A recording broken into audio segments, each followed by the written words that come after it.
Olá, sejam muito bem-vindos ao segundo episódio da terceira temporada do Clube do Vídeo. Portanto, estamos a iniciar julho, estamos numa ressaca dos santos populares das festas de junho e, portanto, para marcar este período de ressaca, de balanço, decidi trazer o Pátio das Cantigas, como eu já tinha falado no episódio passado, um filme de 1942, realizado por António Lopes Ribeiro, com o argumento do próprio, mas também de Vasco Santana, que também faz parte do elenco deste filme, onde interpreta Narciso, e de Ribeirinho, o irmão do realizador, e que faz de filho de Vasco Santana neste filme, interpretando o Rufino.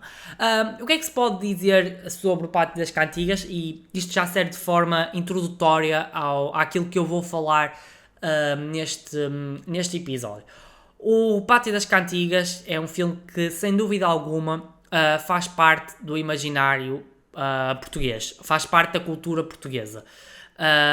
E não faz parte da cultura portuguesa por si só. Acho que deixou marcas muito fortes na cabeça e na cultura portuguesa. Toda a gente conhece a frase: "Ó Evaristo, tens cá disto". Toda a gente conhece a cena do poste de luz, onde o Narciso se põe a conversar com o poste de luz. E depois é um filme que, no meu entender, permite falar um pouco da sociedade dos anos 40, uma sociedade portuguesa, neste caso a sociedade portuguesa, que já vivia sob um regime autoritário, o Estado Novo, e portanto é um filme que deixou marcas na memória coletiva dos portugueses.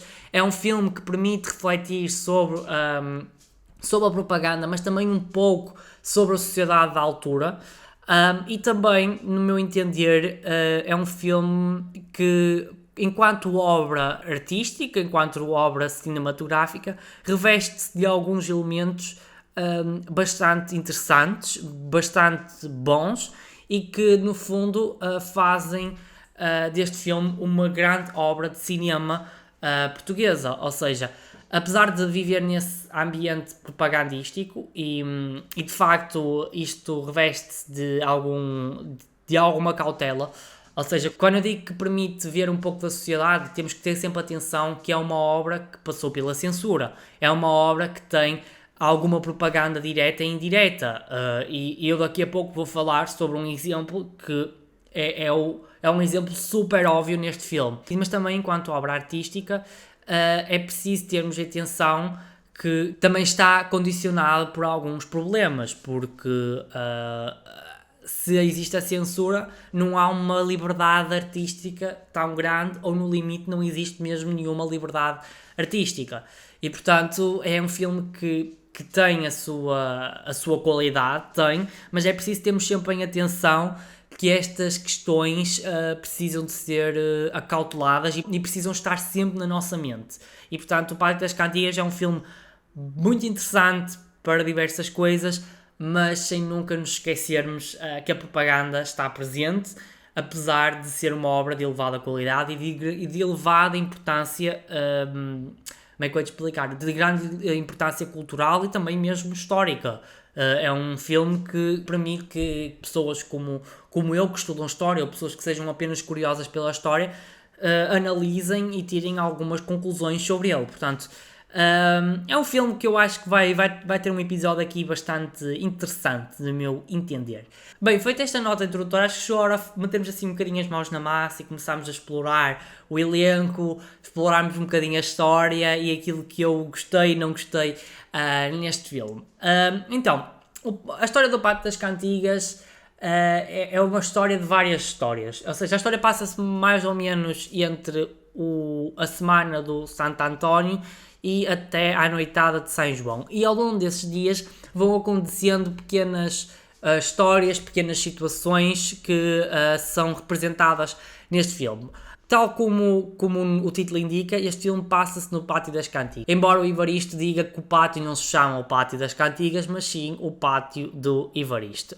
O Evaristo é uma personagem interpretada por António Silva e ele tem uma filha, que é a Celeste, interpretada pela atriz Laura Alves, e está interessado pela Rosa, ou seja, uma florista que é interpretada pela atriz Maria das Neves e que tem uma filha imigrada no Brasil, que depois aparece mais tarde no filme, ou seja, aparece mais ou menos por volta da segunda hora. Bem, feita esta nota introdutória, acho que chegou a hora assim de começarmos a explorar a história do filme, algumas personagens que eu achei particularmente relevantes. Bem, o que é que se pode dizer sobre a história do Pátio das Cantigas? Tal como o título indica, o filme passa-se no Pátio das Cantigas, embora o Evaristo diga que ali seja o Pátio do Evaristo. Ou seja, neste Pátio das Cantigas existem muitas personagens, e uma delas, ou melhor, duas delas eu já falei, o Narciso e o Rufino, que são pai e filho, e depois existe o Evaristo, que é um homem que tem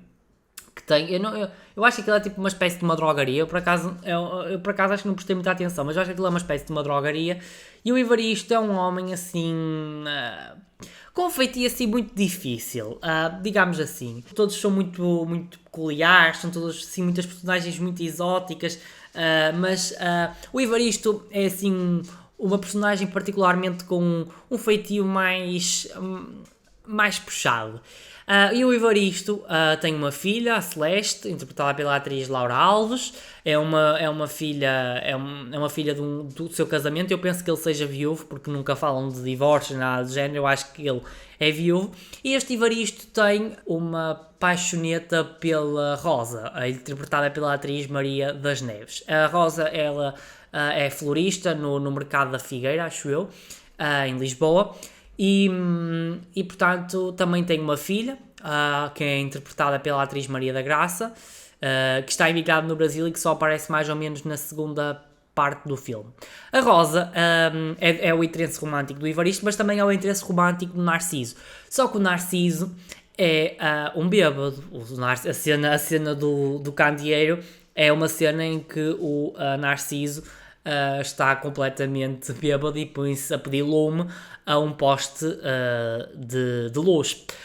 E portanto, ou seja, ela vê-se disputada por dois homens bastante peculiares, um bêbado e um homem com um mau feitio e assim muito... eu diria que ele até às vezes... O Evaristo é um personagem muito engraçado porque ele às vezes também é um bocadinho interesseiro. Ele é muito mesquinho, até é interesseiro e mesquinho, porque a filha dele, a Celeste, é apaixonada pelo João Magrinho, que trabalha para o pai. E portanto percebemos que o Evaristo não acha muita piada a este João Magrinho, enquanto prefere um outro funcionário, o Alfredo, que não tem interesse pela filha do patrão, mas que o Evaristo vê como um forte candidato para ser o seu genro, e portanto ele trata melhor o Alfredo, interpretado pelo ator Carlos Otero, do que o João Magrinho, que é o interesse romântico da sua filha e que é recíproco, que é interpretado pelo ator Barroso Lopes. Portanto, aqui percebemos que há aqui muitas teias de relação, ou seja, e estas personagens todas, eu esqueci-me de dizer, estas personagens todas vivem no pátio, ou seja, aquilo é uma comunidade, aquilo é quase uma aldeia, e esta ideia de que nos remete quase para uma aldeia não é inocente em termos propagandísticos. E portanto, ainda sobre esta questão da filha do Evaristo, que é apaixonada pelo João Magrinho, há outras personagens que se vão meter ao barulho, ou seja, porque isto... eu acho que este filme chega quase a dar um nó à cabeça, principalmente neste núcleo, entre aspas, em que há muitas personagens com interesses românticos que se relacionam com outras, que estão interessadas umas nas outras, mas que vão se meter com outras, e eu estou mesmo a usar esta ideia de outras e quase vos a confundir, porque foi mesmo isso que eu senti. Ou seja, eu senti-me muitas vezes confundido ao ver o filme. Portanto, como eu estava a dizer, a Celeste é apaixonada pelo João Magrinho, mas vai acabar por namorar com o Carlos Bonito, interpretado pelo ator António Vilar. E este Carlos Bonito é um mulherengo, é irmão do Alfredo, e ele, na realidade... faz olhinhos a tudo o que é mulher. Ou seja, ele faz olhinhos à Amália, interpretada pela atriz Maria Paula. A Amália, que é, eu não sei se isto foi uma coincidência, Eu acho que quase um fruto de um acaso. Esta Amália é a fadista do pátio, ou seja, ela canta muito bem, tem o sonho de ser fadista, que depois, por acaso, eu lembro-me disto no remake é interpretado pela Sarah Matos, e por acaso ela também conseguiu, eu acho que é uma personagem muito boa da Sarah Matos, porque a Amália neste filme já é assim muito...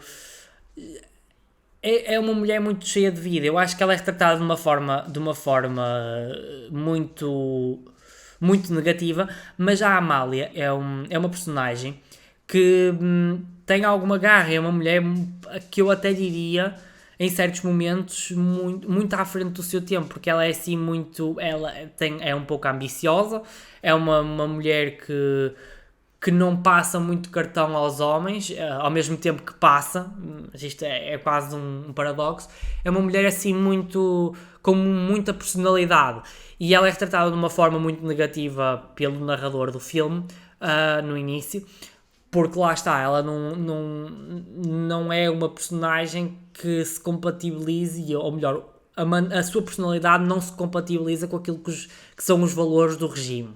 E, portanto, é uma personagem assim muito, muito interessante. Para mim é uma das personagens que eu mais gostei. E depois tem esta particularidade de ter o mesmo nome que a maior fadista portuguesa, que eu penso que na altura ainda não tinha a relevância que veio a ter anos mais tarde e que ainda hoje tem na cultura portuguesa. A Amália, portanto, tem este flirt, entre aspas, com o Carlos Bonito, mas o Carlos Bonito, na realidade, é o grande amor da sua irmã, Susana, interpretada pela atriz Graça Maria. E, portanto, ao ver que o Carlos Bonito anda sempre a fazer olhos a isto e aquilo, acaba por se meter com o irmão deste, Alfredo, que é apaixonado pela Amália. Ou seja, portanto, isto é quase assim uma teia amorosa, ou seja, isto trocado por miúdos é: o João Magrinho é apaixonado pela Celeste, o Alfredo é apaixonado pela Amália e o Carlos Bonito pisca o olho a tudo o que é mulher, mas é o grande amor da vida de Susana. E, portanto, o filme vai andando assim em trocas e baldrocas, usando a expressão da Cândida Branca Flor, entre este núcleo jovem, entre aspas, chamemos assim. E depois ainda existem outras personagens que revestem-se de menor importância, no meu entender. Temos o Boris, que é um russo que vive no pátio, que é interpretado pelo Eliezer Kamanensky, que é um ator russo que veio para Portugal no início do século XX. E tem assim, é um ator que eu gostei, que eu até gostava de conhecer mais. Eu li assim pequenas coisas de relance, mas ele é bastante progressivo para a época, defende uma alimentação mais vegetariana, defende o naturalismo, portanto ele defende assim questões bastante progressivas, e eu acho muito estranho como é que um ator com um espírito tão aberto e tão à frente para um país conservador como é Portugal, e hoje já não é tanto, mas ainda é, mas na altura, principalmente para um regime claramente assente em valores tradicionais, ou aquilo que era tradicional, Eliezer Kamanensky é uma figura de elevada importância. Portanto, este parênteses que eu fiz é um ator que vale a pena investigar sobre ele. Portanto, mas a personagem dele não se reveste de grande importância. Depois temos o Heitor, que é o avô de Amália e de Susana, e temos o Engenhocas, que é interpretado pelo ator Carlos Alves, que é um homem que está sempre a inventar novos engenhos e que depois são testados por várias figuras do bairro. Feita esta análise da história, ou seja, é muito complicado, porque eu acho que uma coisa muito interessante no Pátio das Cantigas é que são pequenas histórias que se vão juntando no filme, ou seja, temos estes enredos amorosos que vão acabando muitas vezes em conflitos, ou seja, tanto o enredo amoroso mais velho, entre aspas, do Ivaristo, a Rosa e a Narciso, tem o seu quanto baste conflito, e é um conflito que, no meu entender, é mais interessante do que o dos jovens.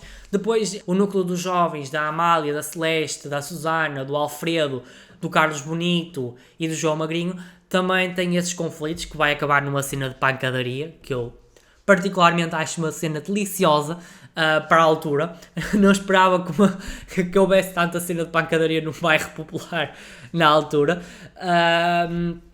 E portanto percebemos que há sempre pequenos conflitos, pequenas histórias a acontecer. Portanto é sempre... ou seja, o Pátio das Cantigas é uma história com pequenas histórias. E é um filme que se vê muito bem. Por isso mesmo, porque é um filme com algum ritmo. Está a acontecer agora uma coisa, a seguir vai acontecer outra. Está sempre a evoluir e tem sempre alguma coisa a acontecer. E depois temos, por exemplo, depois o roubo do Heitor e a consequente prisão do Carlos Bonito. É outro elemento de enfoque mais para o final do filme. Depois o aparecimento de Maria da Graça, a filha da Rosa, também é outro momento que vai gerar outro ponto de interesse. Portanto, está sempre a acontecer coisas. É uma história que se vê muito bem. Mas eu acho que o Pátio das Cantigas não é só um filme interessante por ter um enredo bastante ritmado, cheio de acontecimentos. É também um filme com diálogos muito bons, cenas engraçadas, algumas nonsense, por exemplo, aquela cena em que o Narciso está a espetar um prego, acho eu, numa parede, e depois aquilo sai vinho da parede. É uma cena claramente nonsense, mas que mete a sua piada. Nós, por exemplo, temos sempre cenas que acompanham diálogos muito engraçados. E são diálogos muito rápidos, diálogos cheios de trocadilhos, de trava-línguas. O próprio nome do Rufino, filho, eu já me estava a enganar. É um trocadilho muito engraçado. Depois temos, por exemplo, frases como o Evaristo tem cá disto, ou seja, os bordões também são muito importantes neste filme. Depois também temos, há uma frase que eu acho deliciosa, este diálogo é delicioso, que é quando o Evaristo repreende um dos funcionários, o João Magrinho, que estava a dizer qualquer coisa que queria, para ele não se esquecer de levar qualquer coisa para as unhas da filha, e ele diz que porque é que ele tem tão interesse na filha, que não tem nada que saber coisas da filha, e diz-lhe que se ele se atirar à filha, como é que ele diz que lhe arranja um lugar no desemprego e desincroniza-lhe a tromba. Ou seja, eu acho esse diálogo muito bom. Ou seja, percebemos que estes diálogos são muito rápidos, são coisas que ficam no ouvido, que soltam uma gargalhada fácil. Está recheado de pérolas, ou seja, é mesmo o termo correto, é pérolas. Momentos que nos deixam a rir e nos fazem soltar uma gargalhada fácil. E é por isso que eu acho que é um filme que facilmente cai no nosso gosto, porque apesar de haver cenas mais ou menos questionáveis, e eu daqui a pouco vou-me debruçar um bocadinho sobre elas, é verdade que é um filme que reveste de qualidade artística, e isso é totalmente inegável. De facto, é um filme com um humor mais popular. Estes trocadilhos, estes bordões, estas pérolas são coisas que fazem parte do humor mais popular. Eu por acaso nunca fui assistir a revista portuguesa ao vivo, já assisti na televisão, mas também é um tipo de arte que te reveste-se muito de um humor. É um humor popular, é um humor cheio de bordões, cheio de trocadilhos, e há assim alguma relação com este filme. E de facto, e agora vamos assim um bocadinho a uma perspectiva mais histórica, a escolha do humor popular como um veículo de propaganda não é inocente. Portanto, sendo um filme claramente, e isto é a minha análise, atenção, isto é a minha análise, sendo um filme de humor popular, é um filme que agrada a várias camadas da sociedade. Portanto, agrada a ricos e a pobres. Ponto. Eu acho que essa ideia de que o humor popular não agrada aos ricos não é bem assim. Eu digo isto porque há pouco tempo eu fiz um trabalho sobre cultura popular na Idade Moderna, não é na idade contemporânea, e de facto as comédias, aquilo que se chama os pátios das comédias, e nem a propósito também estamos a falar de um pátio, os pátios das comédias eram sítios de representação teatral. Não vou entrar aqui em muitos detalhes, mas subiam a palco tragicomédias, comédias mesmo puras, e de facto eram obras que tinham o seu valor propagandístico, ou seja, e e eram teatros abertos a todos, a ricos e a pobres, e os ricos de facto também faziam parte da plateia. Talvez havia setores da sociedade mais conservadores que só iam no fundo para vigiar.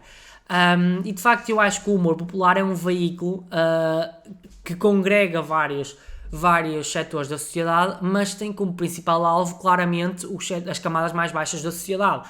E de facto eu acredito que este filme, e sabemos que de facto as condições de vida no tempo do Estado Novo não eram fáceis, nem toda a gente poderia ir ao cinema, não existem dados de quantas pessoas assistiram a este filme no cinema.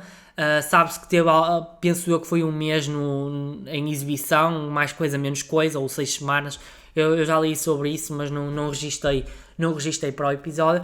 Mas sabe-se que é um filme que depois fez parte do imaginário popular, nomeadamente depois das transmissões televisivas no pós-25 de Abril.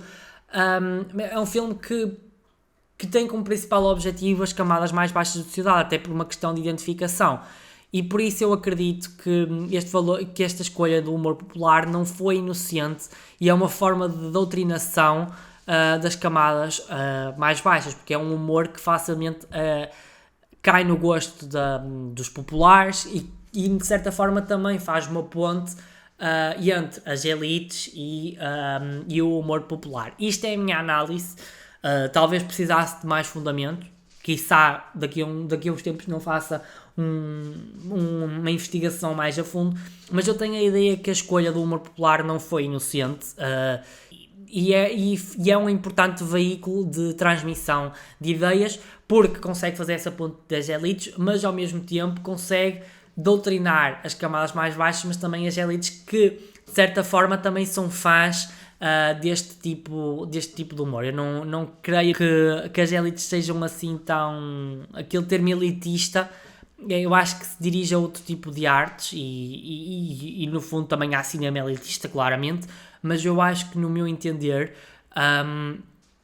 que é um filme que se reveste de um interesse geral, generalizado, até porque na altura a produção cinematográfica portuguesa não era tão extensa. Certamente existia cinema mais elitista e as elites certamente assistiam a filmes estrangeiros, até porque toda a gente sabe a história de que os filmes não eram dobrados, como acontecia noutros países, ou seja, aquela ideia de que nós hoje em dia vemos quase tudo com legendas é uma ideia muito própria. Por exemplo, vamos aqui à Espanha e já não existe, mas uma grande parte da população era analfabeta, principalmente as camadas mais baixas, e não tinham acesso a este cinema. Portanto, isto é um veículo principalmente tem como objetivo atingir as camadas mais baixas, mas também faz essa ponte com as elites, no duplo sentido.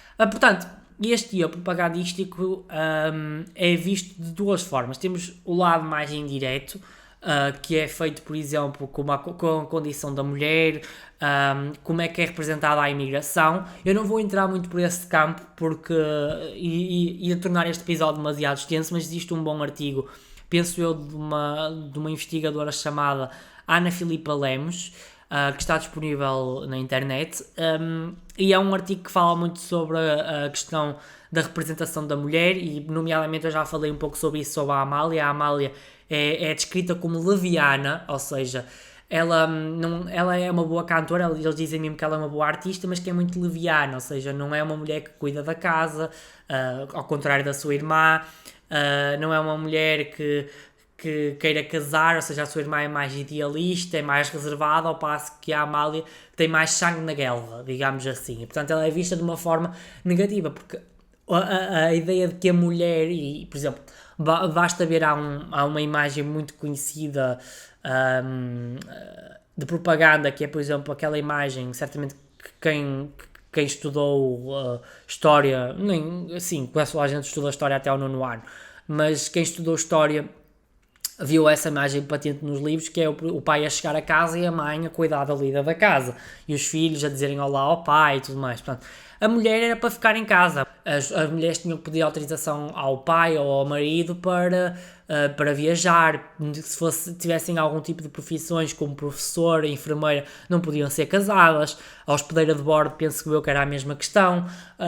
Portanto, percebemos que este filme prima uma imagem bastante objetiva daquilo que deve ser uma mulher, e a Amália foge claramente a essa norma.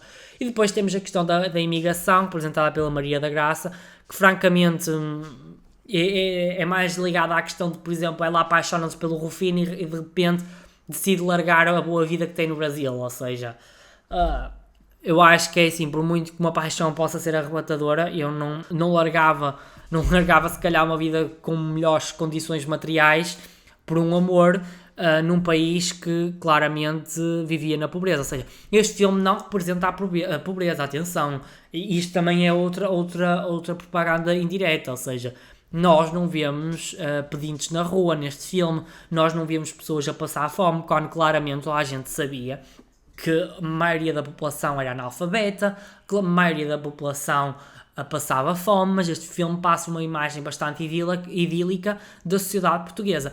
Mas esta ideia da imigração, da Maria da Graça rapidamente desistir e ter uma ligação muito forte ao pátio, às pessoas que viviam nesse pátio, à condição da mulher, deixa entrever um pouco daquilo que era a sociedade portuguesa e daquilo que era a ideia que o Estado Novo queria passar da sociedade portuguesa e dos valores que queria impor. Precisamente essa ideia de que o humor popular é um veículo de imposição de ideias ou de uma imposição indireta de ideias, deixa-nos intervir em muitos aspectos. Ou seja, o Pátio das Cantigas é um filme que se reveste de boa importância por causa disso.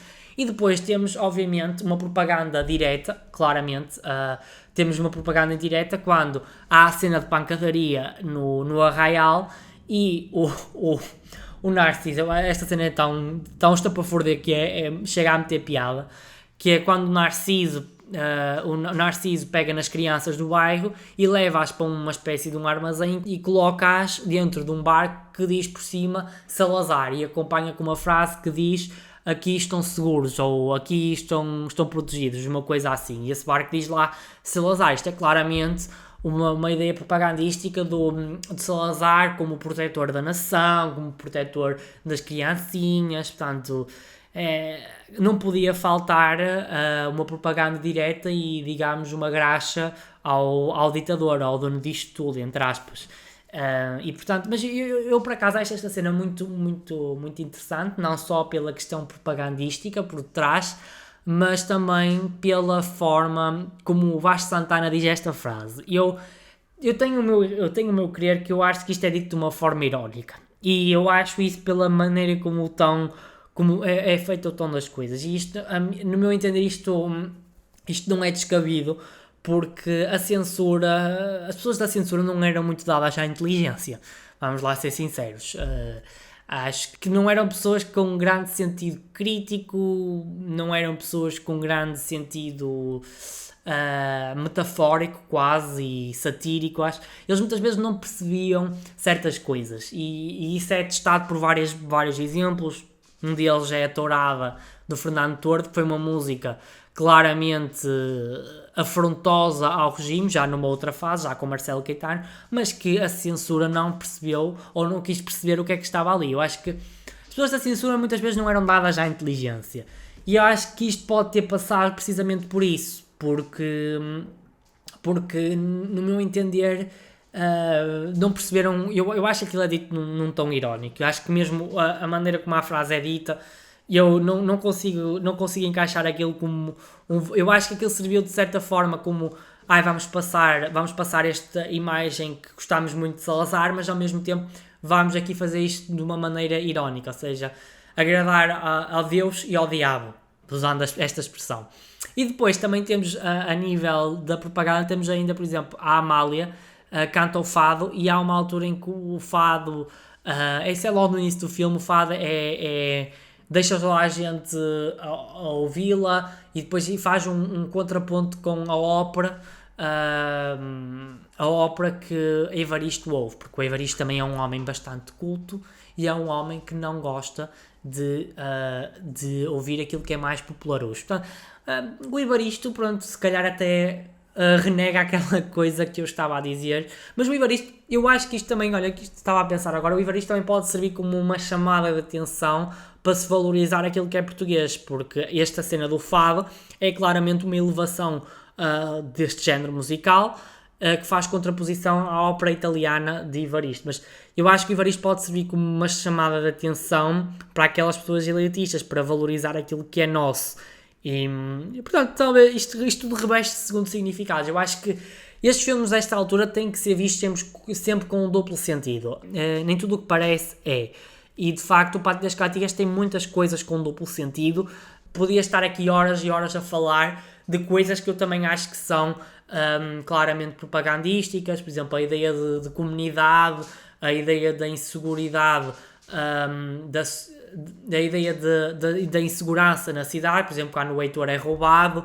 A ideia, por exemplo, há uma altura em que dizem que a polícia trabalha bem, é uma ideia da proteção, que as pessoas estão protegidas e que a polícia trabalha muito bem. Portanto, toda a linguagem deste filme, toda a metalinguagem deste filme precisa de ser analisada ao pormenor, porque isto é uma fonte de conhecimento e para perceber aquilo que eram os valores do Estado Novo, porque estes filmes passavam claramente pelo cunho de uma censura e por pessoas que estavam ali para cortar tudo aquilo que não fosse de encontro ao regime. E quem escrevia isto muitas vezes tinha que agradar a essas pessoas da censura. Estes filmes, não havia uma grande produção cinematográfica portuguesa, ou melhor, havia talvez um filme por ano, 2 no máximo, não sei dados concretos, mas durante este período são filmes claramente com teor propagandístico, mas que deixam intervir um pouco daquilo que é a sociedade portuguesa.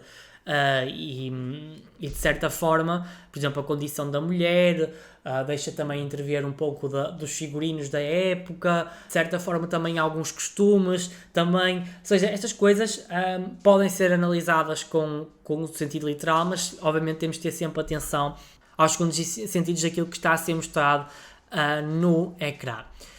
Bem, uma nota final sobre o remake. Eu acho que já falei essencialmente daquilo que eu queria abordar.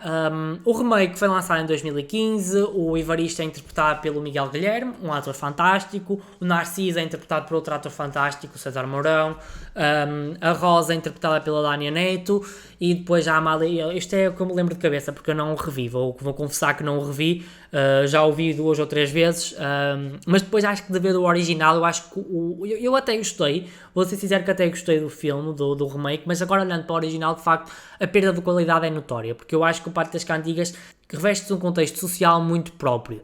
É um filme que a linguagem contemporânea não é a mesma de há 80 anos, as coisas mudam, a própria maneira, eles tentaram, eu lembro-me daquilo que eu me lembro do filme, eles tentaram essencialmente tirar algumas das questões mais icónicas do filme.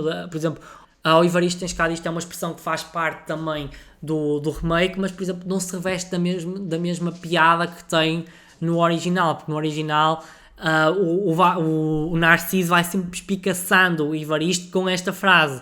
É uma frase que vai aparecendo recorrentemente, e depois a própria maneira de tratar as outras pessoas mudou muito ao longo de 80 anos, ou seja, nota-se que as pessoas tratam-se de uma forma diferente. E depois acho que também o remake depois mistura assim elementos mais contemporâneos, os tuk-tuks e tudo mais, e acho que acaba por não ter a beleza que tem o original.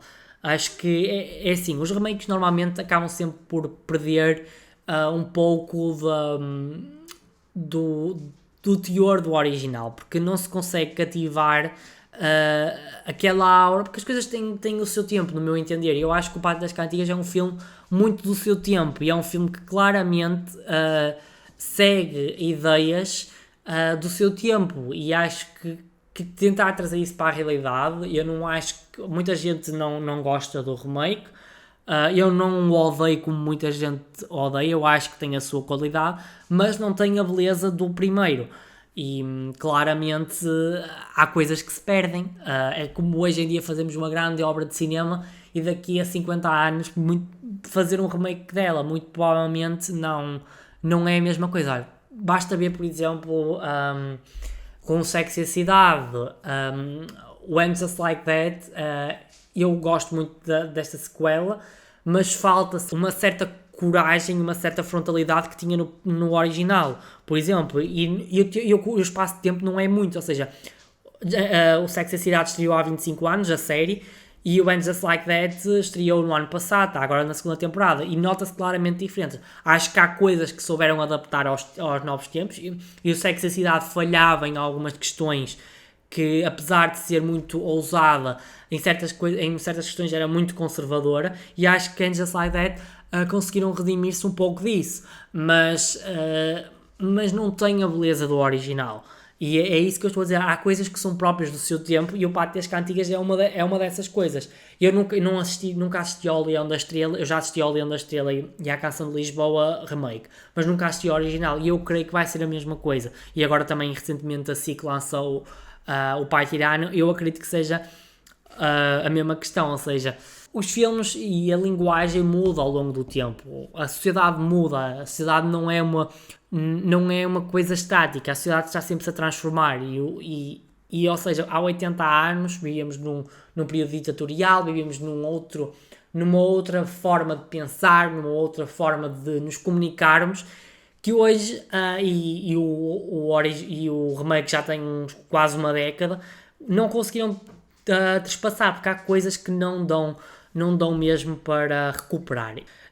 Bem, sem dúvida alguma que recomendo assistir ao Pátio das Cantigas. É uma pérola do cinema português, é uma obra que se reveste de importância, seja histórica, seja artística, e vale sempre a pena revisitá-la, vale a pena ver pela primeira vez, para quem nunca viu, como eu nunca assisti, eu já dei alguns spoilers. Já sabem como é que é estes episódios. É impossível eu conseguir fugir dos spoilers. Eu sou uma pessoa que tem muita dificuldade em falar das coisas sem spoiler. Bem, é isso mesmo. Vale a pena mesmo assistir. É um filme que está cheio de bons diálogos, cenas muito engraçadas, atores fenomenais, músicas muito boas também. É um filme muito musical. Eu por acaso não falei disso, mas é um filme muito musical. Tem sempre músicas, e as músicas são engraçadas. Ou seja, é um filme de humor leve e descomprimido, mas que se reveste dessa importância histórica que eu tentei aqui no fundo descortinar assim de relance. Também não queria fazer um episódio muito pesado. Antes de fechar este episódio, tenho que fazer a antevisão, como já é habitual, do próximo episódio. E tenho a dizer que o próximo episódio não vai sair dentro de 2 semanas. Ou seja, tem sido habitual os episódios saírem semana sim, semana não.